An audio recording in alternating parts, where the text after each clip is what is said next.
predicated. The fundamental nature of comedy is predicated on linguistics. Hey everybody, it's Dr. Phil. If you don't know me, your TV ain't been on. It's too Boy, killing it, boy. You did make the transition from Hollywood Squares to Match Game, and let me ask you that: was it easier having that role? Did you watch Mrs. Doubtfire, and did that help you? No, prepare Tootsie for the came role? up. All right, this isn't. Forget it. Just forget it. Just forget it. Good day to you, sir. I don't even know your name. Forget it, man. Have a wonderful...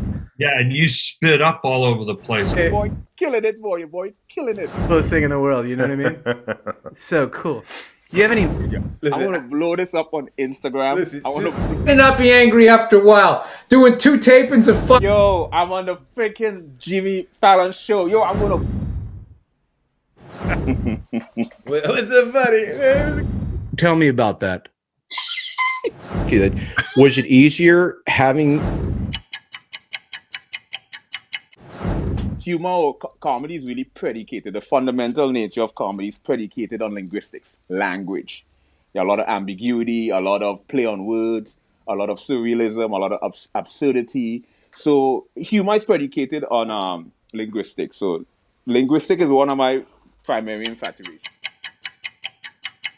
Boy, killing it, boy, killing it.